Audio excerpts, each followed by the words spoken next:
Today, we are talking about how entrepreneurs can harness all the information we are surrounded by. We're living in an information age, but we don't know how to properly harness all of that information. We're going to talk about that here today and how to make it work for you instead of against you. My guest today is Scott Novis. He's the founder of the nationwide GameTruck mobile video game party company. And if you don't have it in your market, you'll hear all about it today. I'll tell you all about him in a second, so stay tuned. Welcome to the Smart Business Revolution podcast, where we feature top entrepreneurs, business leaders, and thought leaders, and ask them how they built key relationships to get where they are today.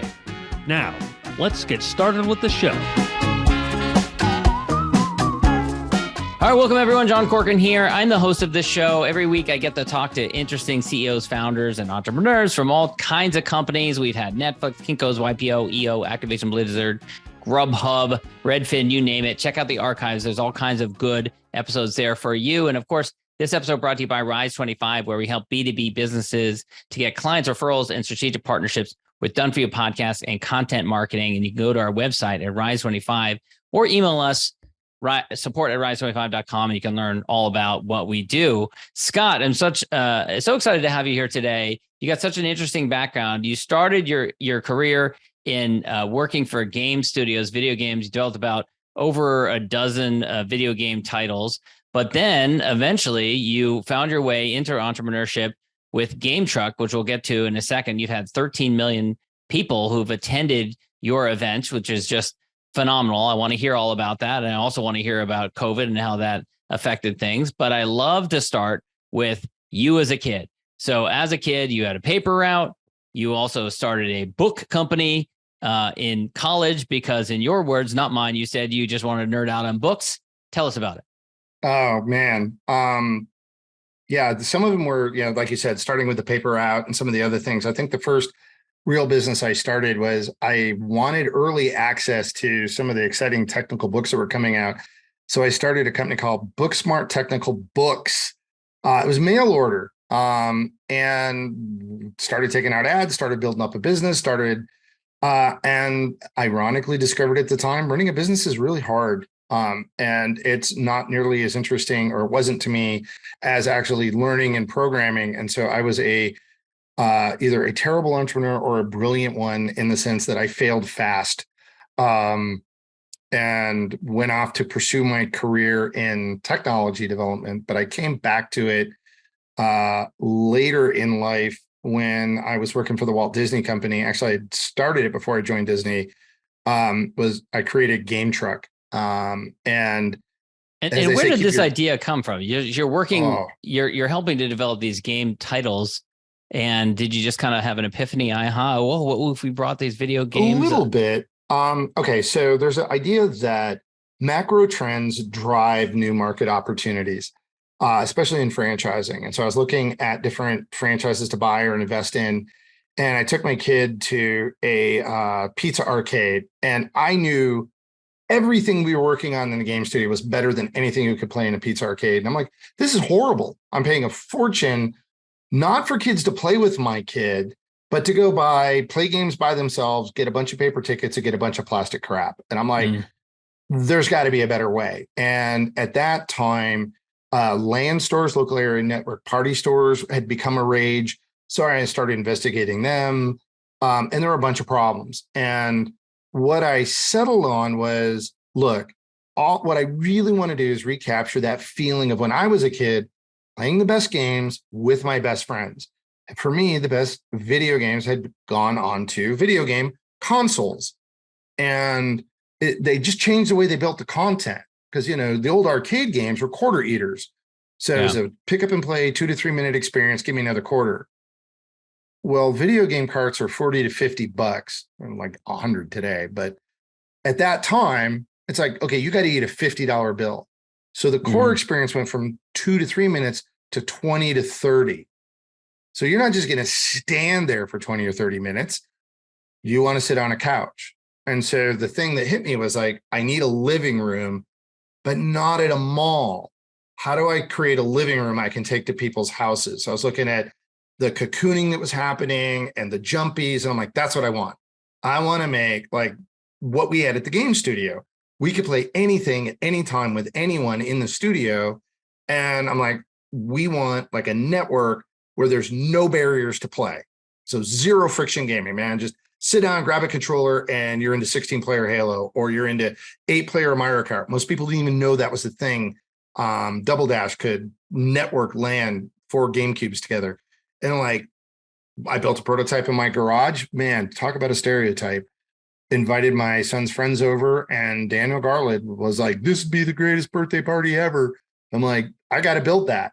And we built 1 and then 4, and hello. And I want to ask about, so you had a background with video gaming, but not with children's parties. So not retail, not franchising, right. None of that. Selling to parents. So there's a lot of learning curve involved here. What were some of the challenges in the early days? I mean, you had the video game side nailed because of your background but experience. I wasn't even making the video games. I was just creating the environment to enjoy them. Right. That's a challenge, right? Like just getting kids together, getting them to engage with one another. That's a skill set. I guess what it was is I knew what would work in that space. Like I knew how to get to the best of what the experience was about. Which is what's that old saying, easy for you, amazing to others. Like that wasn't the problem. And then it was also creating like a mobile environment that would house all of it. And I could do that. But you're spot on. It was, how do you market something like that? How to explain something new. That the diffusion principle, how new ideas get out there, is a real challenge. Yeah. And it took a while. There was a lot of ups and downs in the early days of people like, what is it? I don't get it. And then it flipped overnight to, what do you mean I can't just have it? Americans are pretty demanding consumers. I'm like, there's only one of these. And so we started. You mean there was more demand than you could keep up with? Right. Yeah.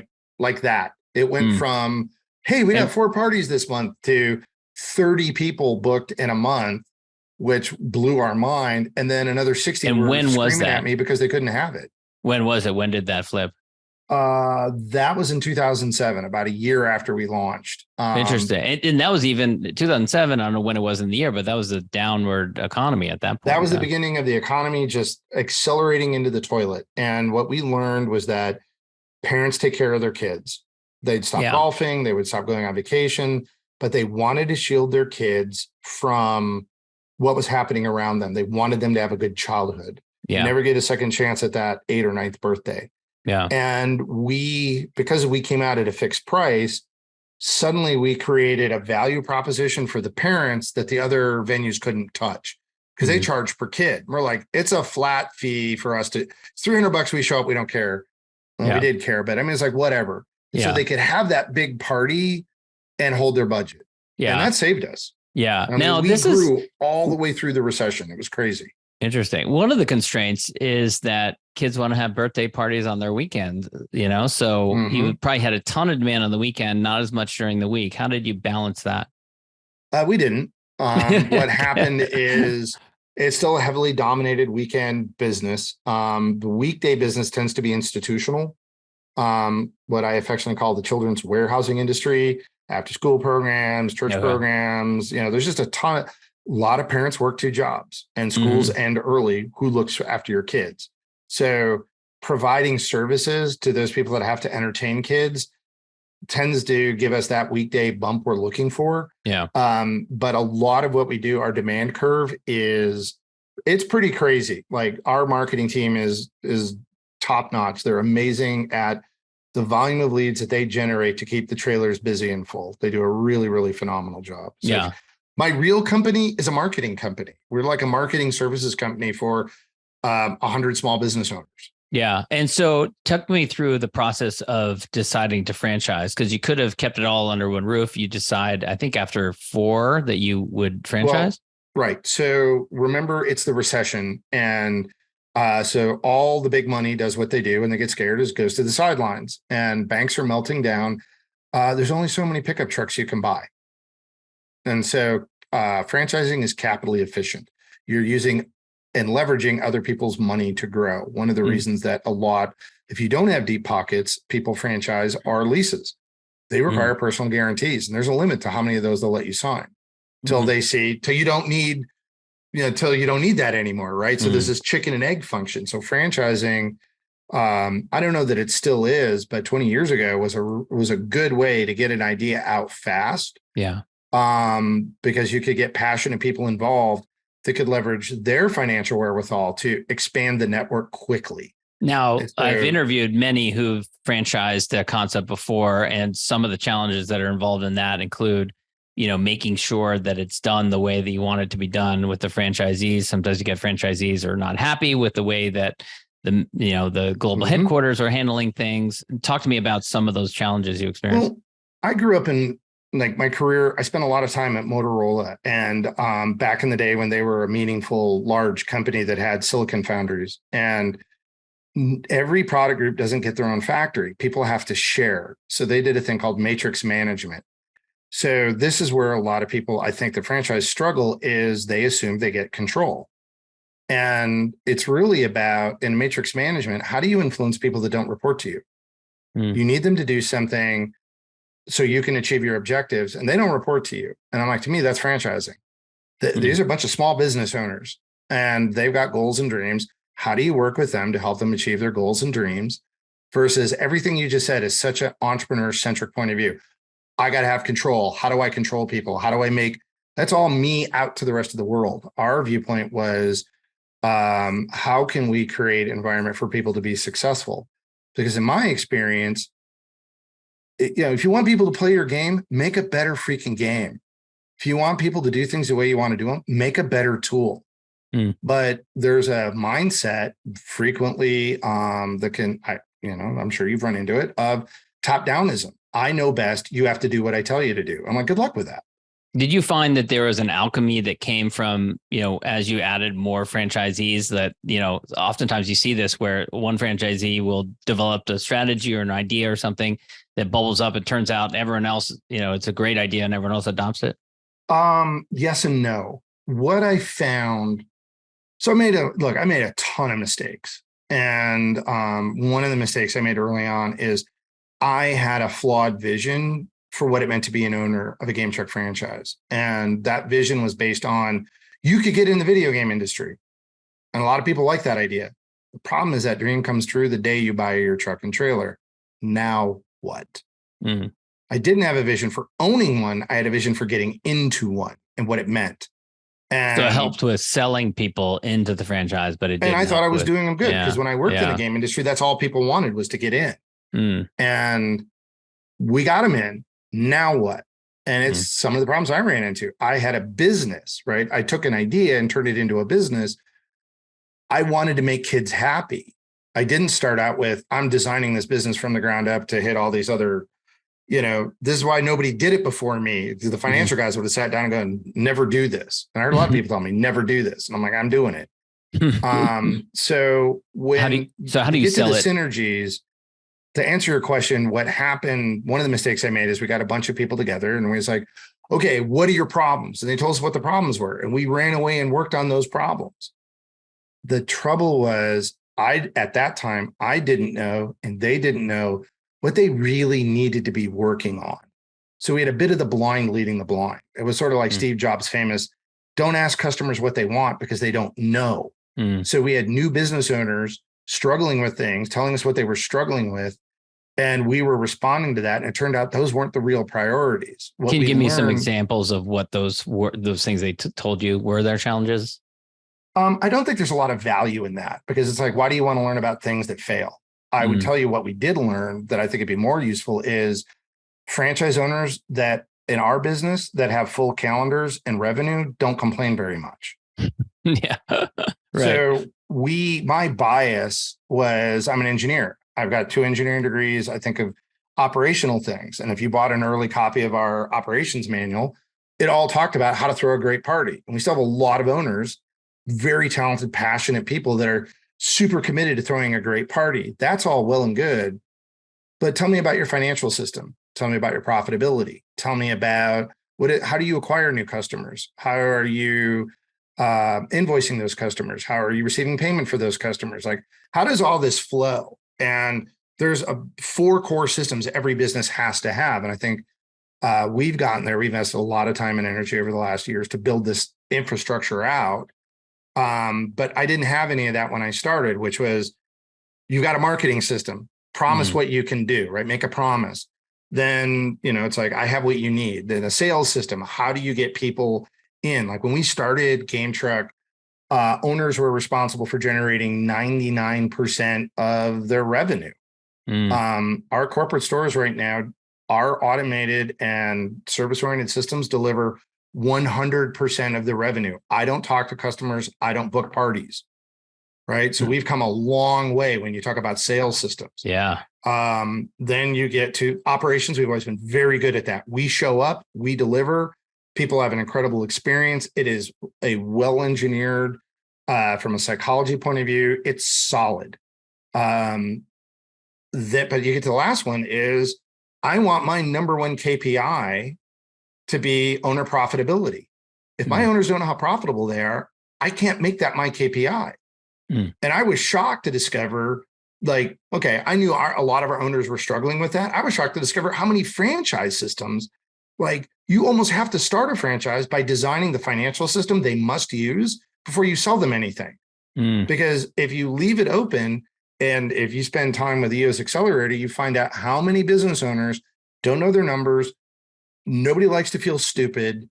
And you pull up this P&L thing and it's got a million categories and you're like, I just want to sell stuff, or I just want to build stuff. Like I coached for 2 years an accelerator and every group I dealt with had that same commonality. Yeah. Except for the accounting firms. Nobody really knew their numbers. Right. And I came through the accelerator program, so I totally can relate. Yeah. So it's like one of the number one things we teach people. Yeah. So if you're franchising, you're trying to give somebody a business, like you've got to give them all 4 parts of the business to operate. And then the part that I learned on top of that was it's a car. So I call it the ready to drive model, right? Nothing, you go buy a car of your dreams, go get a Tesla, go get a Porsche. What in that car teaches you how to drive it? Nothing. Yeah. It's the same with the business. You just bought a business. What's teaching you how to run it? So that's what Accelerator does the best at, in my opinion, is let me give you the skills to teach you how to run the systems you just bought. And then finally, the top level is, what's your attitude? What kind of driver are you going to be? So you've got a vehicle, you know how to drive it. Are you going to be a little granny? Not to be, you get to pick, right? You want to be super cautious. Yeah. It's slow. Are you going to be reckless and fast? Are you going to be, my personal preference is confident and competent. I want to be the kind of driver that people want to go with me.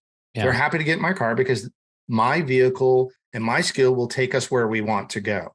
So let me ask you this. So looking back on it now, it sounds like you developed a lot of these systems after the franchise, after you started doing franchise. Would you do it the same, or would you have waited longer to franchise? I didn't have the option to wait longer to franchise because people the idea was so hot. I originally had the idea that I was going to run it for 2 or 3 years till we figured out all the pieces. And one of the things that isn't common, if you ever get involved as a small company in intellectual property, patents and litigation, is people just steal your stuff. Somebody breaks into your house and steals your stuff. Your insurance company will make you whole. Somebody steals into your company and steals your stuff. It's all on you to make it right. And it's extraordinarily expensive to do it.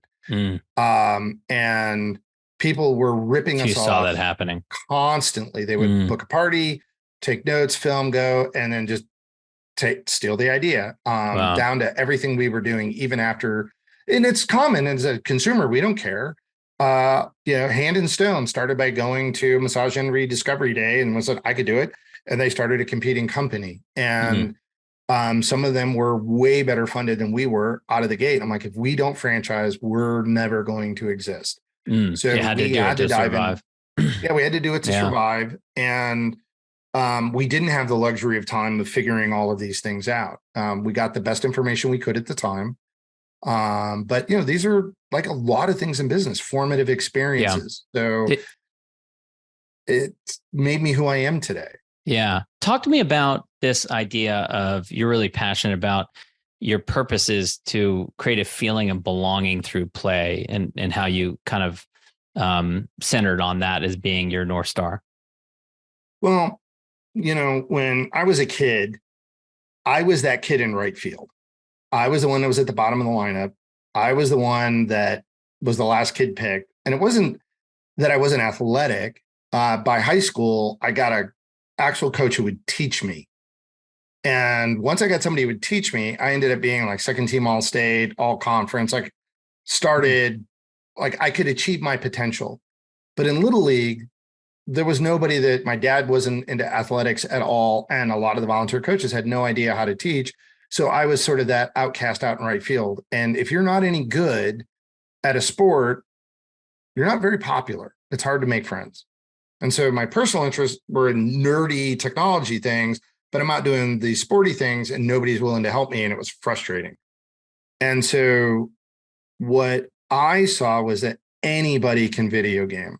Anybody. It doesn't matter how big you are, how small you are, how fast you are. It is like a great leveling playing field. It doesn't matter what you look like, right? You could create your own avatar. You pick how you want to look. But gaming could be an environment where you could play with virtually anyone. And what happened, and so this goes back to that pizza party thing, my son wasn't playing with any of his friends. They were all just playing separately. But when we started doing GameTruck parties, we only brought out multiplayer games. We only brought out games they played together. So we're still today all passionate about how do we get you all in a game, or 8-player Smash Brothers is huge.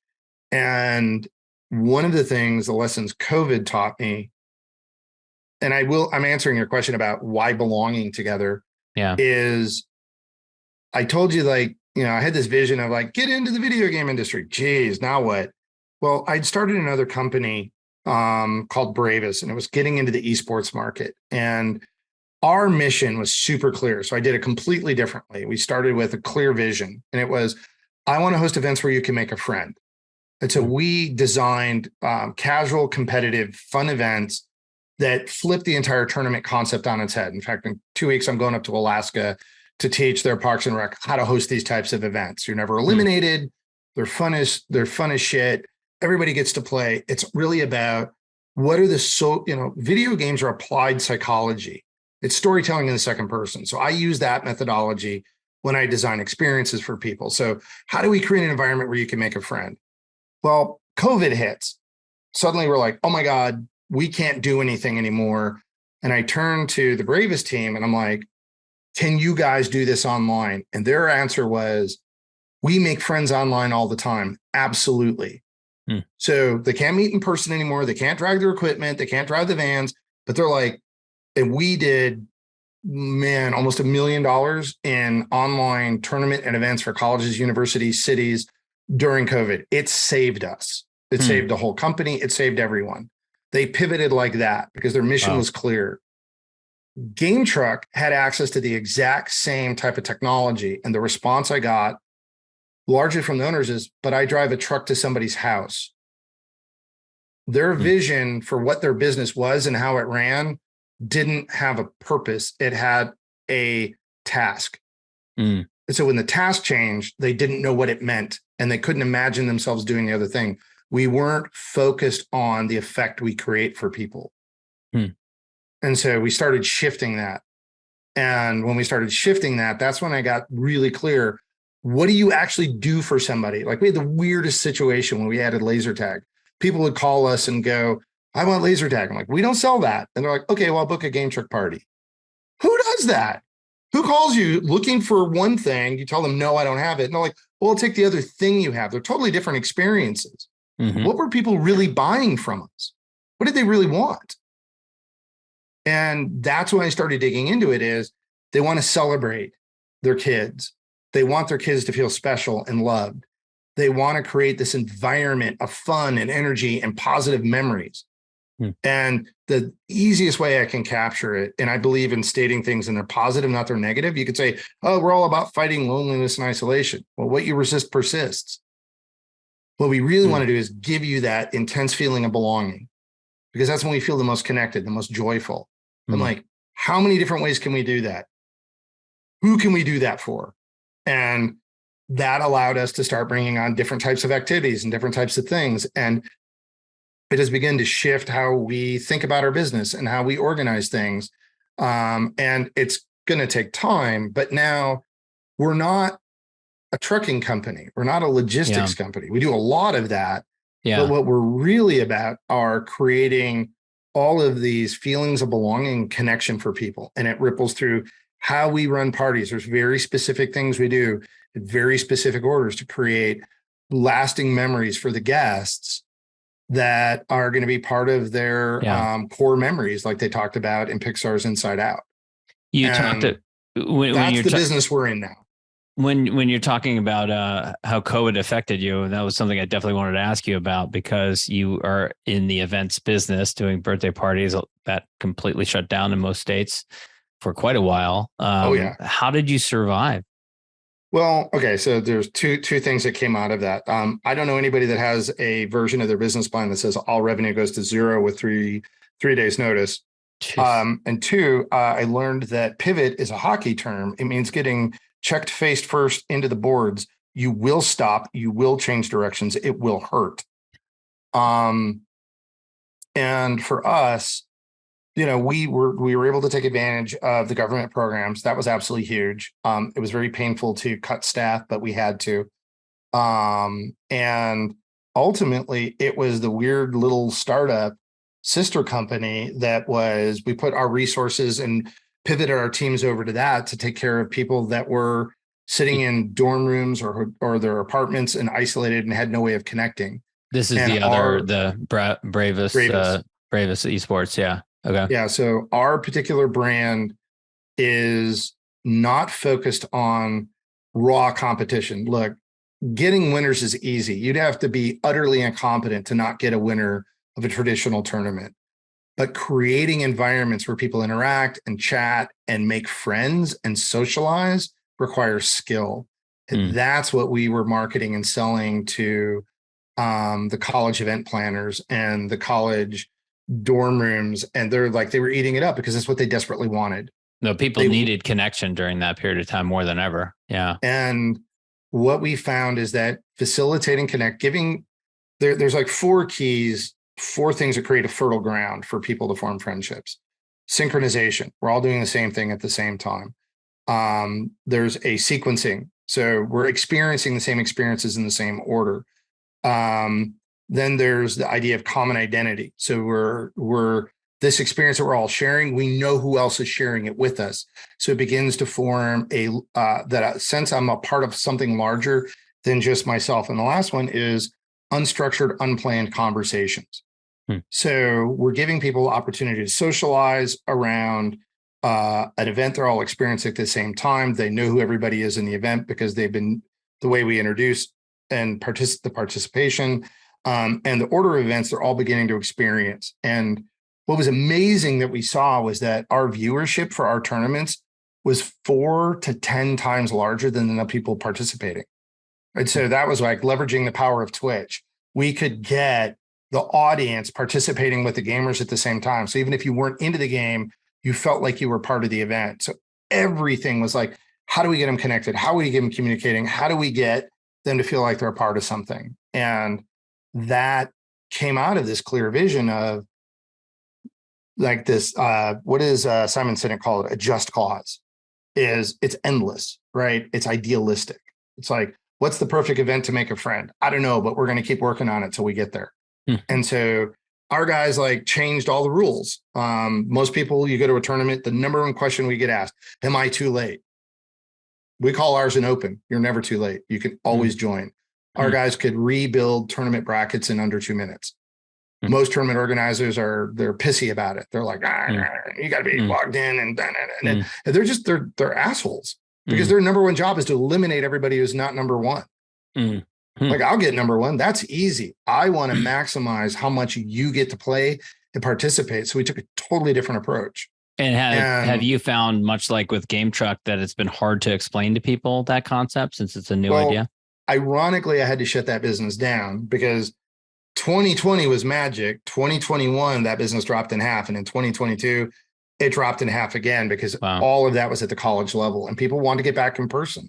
I can't blame them. Yeah. But we were left in this no man's land of virtual, present. They were throwing barbecues, not having on-campus tournaments. And we're just like, and GameTruck is taking off. So everything we learned about hosting these kind of events got pushed back into the GameTruck system so that our owners could start hosting. They're doing more and more of that. They're now hosting events. So none of it goes to waste. Yeah. It got repurposed. Yeah. But now that our owners are buying into this idea of we create feelings of belonging, they're beginning to see the value in doing more and different than driving a truck to somebody's house to host a birthday. Let's talk about great for them. It's been awesome. I want to ask you about something that you've spoken about, which is how families oversee their kids' gaming. You're obviously an advocate for gaming, but there's a lot of parents that are concerned about gaming and it alienating them and it not being good for them. So talk a little bit about that, how parents and families can oversee the gaming that their kids do and make it productive and not harmful. Well, the number one thing that is, if I can alleviate suffering in any way, I absolutely am all about doing it. And we had this problem in my house because the kids you couldn't get them off the game. So like stop game time and they'd be crying and my wife was miserable about it. And holy crap, I work in the industry. I can't ban games. It's how I make a living. And it was this moment of epiphany, if you will, that why is this thing that's supposed to bring joy and connection and fun into people's lives creating so much misery? I'm like, we have to fix this. So I started working through with my wife, like how we could do it. And basically we came up with 3 things that we learned. There's some misinformation people have. And number one is video games are very different today for your kids than what you experienced growing up. So chances are what you think of as a video game is nothing at all like what your kid is experiencing. And this is particularly difficult for the moms or the dads that don't game at all or they're casual gamers. Casual games are engineered to waste your time. That's what they're for. So they project their own lived experience onto their kids and think their kids are wasting their time. That is not what's happening for your kids. Core games, which is almost everything else, are designed to put the player in they're designed to stimulate intrinsic motivation. It's called self-determination theory. Basically, you're putting your kid in front of a hard problem, teaching them skills and encouraging them to persist until they overcome that problem. That's totally different than wasting your time. Yeah. And so what I try to do is help parents go, number one, the most important thing you can do to alleviate misery in your house is negotiate the end of the game before your kid starts. And guess what? You're lucky. You live with an expert, your kid. Ask them how the game ends. Not all games can pause. Not all games can save. Not all games can stop. Not all games. So there's a lot of the dynamics. So if you just get them to explain, can you pause that game? Can you stop that game? You're going to be able to have a much better experience when you need them to quit playing. And then 2, you want to get the vocabulary right. A lot of parents hurt themselves by they're like, turn it off now. Whoa. Imagine you're at work working on Excel, some massive, hugely complicated spreadsheet. Somebody flicks the computer off and there's no autosave. How would you feel? That's what you just told your kids. You don't care. My if it's stress off. level just went up. Yeah. You don't actually care if the game is off or not. I had a friend pause a game for 4 months. It's like autosave. It's like locking your phone. What you really mean is stop playing and turn your attention to something else. And so negotiating the end of the game is really about, hey, look, homework's done. You've got some extra time. Play with your friends, but I need you in bed by 9. Come back and give them a warning. A 10-minute warning does magic. Like GameTruck, we end 3,000 parties a month without a fight. You can do it too. And here's your pro tip. This is your pro Scooby tip, right? Flick the lights in the room. Don't scream at your kids. Don't touch them. Don't sneak up behind them. Flick the lights in the room they're in. It'll get their peripheral vision. Humans are super sensitive to light in our periphery of vision. It looks like a tiger going through leaves. So we're like, what? They will look up and then you can get their attention and go, you have 10 minutes left. And if you have a hard stop, my experience is gamers game. They have a million options. And they could be like, oh, all right, I won't play Fortnite with my friends, I'll play Mario Brothers on the Switch, which I can either take in the car or I can hit pause. It'll save instantly and I won't lose anything I'm doing. And almost all of the everybody I've talked to have been like, that was game changing for them. And the last piece, there's a lot more I could go into on this, but talk to your kid like they're a project manager, right? Ask them. The number one question is, what was hard about that for you? What are you working on? How are you dealing with that? You will have radically different conversations with your kids. And if you're a business owner or a leader, the reason you want to talk to them like you're a project manager is those skills, right? Facing hard problems, developing skills, and persisting are transferable, but the kids don't know how. The worst thing you could tell your kids is games are a waste of time, because they don't hear video games are a waste of time. They hear facing hard problems, developing skills, and persisting is a waste of time, because that's what a game is to them. So if you're saying that's a waste of time, why would they ever do it for something they don't care about if you're telling them it's a waste of time for something they do care about? Wow, So that's pretty powerful what you just said there. Yeah. Take that passion and use your lived experience to start building a bridge for them. I've seen parents do it over and over again. Oh, I don't want to go into this classroom. Remember when you were in Zelda? Did you go into the dungeon? Yeah. Okay. Do you think you could do that here? Yeah, I could do that. So use your experience to leverage that power of the courageous adventurer that they see themselves as a gamer to build that identity in the real world. I want to pivot to, there's the word you used earlier, pivot to another topic that we previewed at the beginning, which was, you call it personal knowledge management. I've also heard you talk about Obsidian as well. Oh man, we are jumping all over the place. We're jumping all over, but I want to make sure that we get this in here because this is a really interesting idea. It's something that you've taken from your years with GameTruck and other businesses is we kind of are living in this world, this information age where we're bombarded by information. And we're also, with AI and tools like that, we're going to have access to information sometimes, and sometimes we don't. Sometimes we gather knowledge, we take notes, we learn things, and we don't instantly have access to them. So talk to me about kind of some of your thoughts on that. Okay. So I've been in the Entrepreneurs Organization for 10 years. And one of the big attractions for me was learning events. So John, you go to learning events, right? Sure. All the time, right? It's awesome. And what started to hit me was, what am I doing with that information? I go and I take notes, or somebody says, have you got the recording? I'm like, how much of that are you actually practicing? I think Tim Ferriss has a whole thing on this. And I started noticing even more so that it's so hard to remember this stuff and put it into use that we've reduced it down to like a nugget. I just need a nugget.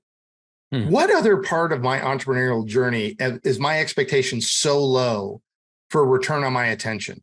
The scarcest, most valuable thing on the planet right now is attention. And I'm willing to give somebody an hour, 90 minutes of my time, and I'm only expecting to take away one tiny thing I can act on. Man, that's pathetic. Like it's why. And what hit me was this, and so many other owners I've helped with this, is like, if you go back and it was my Evernote, you go look at your Evernote. I'm like, it's the junk drawer of ideas. Yeah. All this crap would go in there. I'd never look in it. And the more I used it, the more overwhelming it was. But I have this sort of like blanky feel of like, well, it's in there and someday in the future, I'll get to it. And what I noticed was I was starting to see the same kinds of content over and over again. And I'm like, man, what's wrong with me? Like, why am I reading this other book when I didn't do anything with it the first time I saw it? Or why am I listening to this speaker when I didn't act on it the first time I saw it? I'm like, progress has to come through action. So how can I put ideas in action? It's what Maya Angelou said, when you know better, you'll do better. So if I'm not doing better, I must not be knowing better. And I got exposed to a couple of new ideas that had come out that were better ways of working with the information that we gather. And I'll try to keep it as simple as possible. Most of us had this terrible idea we picked up when we first got a computer, and it was that you sort things by type. All your pictures go in the picture directory, all your movies go in the movie directory, documents and documents. Nobody lives like that in the real world. You wouldn't take all the beds in your house and throw them in one room because they're beds. That's just stupid. But we do that with our data. We do that with our personal information. We do that with our files. And the big idea is like, look, storage is virtually infinite now. Do you know how hard it is to generate a terabyte of data personally? I don't mean a machine crunching like you. You could type for the rest of your life and not fill a terabyte drive. So who cares how many copies of things there are? Start organizing your information by how you're going to use it. Basically start creating little mise en place kitchens. If you know what mise en place is, it's a cooking methodology where all the pieces are at your fingertips. And the really big idea was to start organizing by time. So I have projects, what I'm trying to get done now. A guy named Thiago Forte wrote a couple books about this. It's his PARA system. So projects, I'm trying to do it now. Areas, these are things in my life that are not goal-oriented, they're standard-oriented.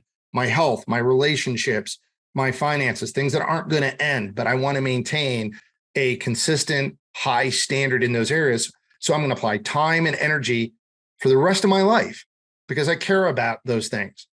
Then I have resources. That's my future. Things I'm curious about, things I want to know more about, like AI or learning Spanish.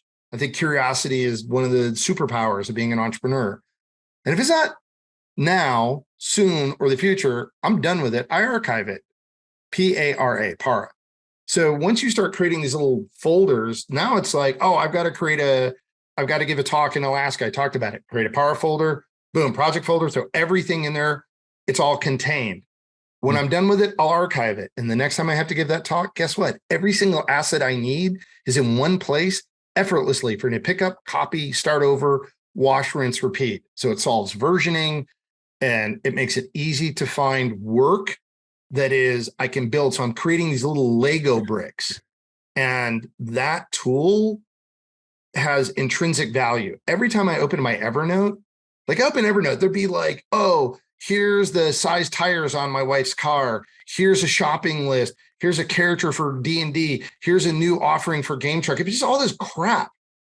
Yeah. But if I open my PARA system, my projects folder is a list of all my projects. It instantly reminds me of my priorities. I open my areas folder. It's a list of my areas. It's a reminder of this is what's important in your life. Touching the tool immediately gives you value. And the number one thing I love about this system, it gets better every time you use it. It doesn't get more overwhelming. It gets more useful. And so once you have access to your information in a format like that, you can go to a class, you could go to a session, you could read a book going, what is useful for me here? And what area of my life or what project am I going to apply it to? Now those notes have a home where you're going to act on them. And the superpower they have now is next gen linking. The way ideas are linked, it becomes like a second brain. It automatically identifies how to associate things. So let me give you one very, very specific example of the power of this system. Cool. 4 years ago, I created what I called a scorecard. And it was a way of assessing whether or not somebody was a good candidate to buy a GameTruck franchise. And we filed it. We weren't selling franchises during COVID, put it away. During COVID, we implemented the entrepreneurial operating system. A scorecard is one of the most important parts of EOS. So if you know EOS, you know exactly what I'm talking about. In my brain, the word scorecard took on a new meaning, only the EOS meaning. And so without even realizing it subconsciously, I relabeled the old thing an assessment. No amount of Google searching was ever going to find that document because it was never labeled assessment. I had a different understanding 4 years ago than I had today. So searching like crazy produced nothing. I was able to find it because the association engine built into Obsidian said, well, I know where I was, I know who I was working with. And so I could find the people that were on that project. And then Obsidian listed everything they were involved in. And the word franchise owner scorecard popped out. I'm like, that's it. Search isn't enough. Archiving everything you know and searching it isn't good enough because you constantly change and your understanding and the way you think about things in the past constantly changes. So a system like this makes more of your the information you gathered functionally available to you. It's an interesting idea, and it's something we're all going to be grappling with in the years ahead as we're overwhelmed with more information. Well, this has been great, Scott. I want to wrap things up with the question I always ask, which is my gratitude question. I'm a big fan of gratitude, especially expressing gratitude to those who helped you along the way, peers, contemporaries, mentors, business partners, franchisees. Who would you want to shout out and thank? Man, there are so many people. I am super blessed. I'm going to pick two, if that's okay. My partner, Dave McClurg. Dave got involved in GameTruck right about the time we were starting Bravis, and originally as a consultant, and then became a partner and then a brother, honestly. And his style, faith, I think one of the biggest challenges you can have as an entrepreneur, you're doling out approval, you're doling out support, you're doling out, it's easier for me to believe in others than to believe in myself. And Dave was a guy that believed in me as a visionary and a leader, and helped me find my footing and grow into that role and just become who I was capable of becoming. And I'll always be grateful for his faith, his brotherhood, and his support. And, Forum, so many people I could thank, but most recently was Corbin recommended a book to me that changed my life, and it changed Adam Grant's Think Again. It radically changed the way that I present ideas. Instead of hardcore pushing and pitching people ideas, I treat it like a hypothesis. And then I recruit you to be one of my scientists going, how can we figure out if this idea is good or not? What would prove it's true? What would prove it's false? And that has allowed me to be so much more collaborative and cooperative and build better connections, because I'm not forcing anything in anybody, and I'm inviting them into potentially an exciting future where they can make a contribution. And I just would never have predicted that would have been such a profound change in not only the success of our business, but the relationships and connections along the way. And so, I'll always be grateful for that, because it was so he's like, you might really like this. I think this would help. And that's great. Because amazing. For years, people have been asking me what's my top book recommendation, and I have recommended Give and Take by Adam Grant, and I interviewed him about it on this podcast when it first came out. Years ago, but I have not read Think Again, so I will have to read it, even though I was a huge fan of Give and Take. So thank you for that recommendation. Scott, where can people go to learn more about you and connect with you? ScottNovis.com is the easiest way to find me. And I'm most active on LinkedIn. And so if you actually want to engage with me, send me a connection request on LinkedIn, Scott Novis. I'm pretty easy to find. I think I'm the only one.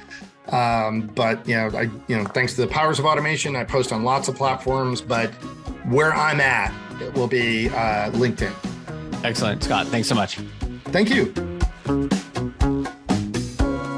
Thanks for listening to the Smart Business Revolution podcast. We'll see you again next time, and be sure to click subscribe to get future episodes.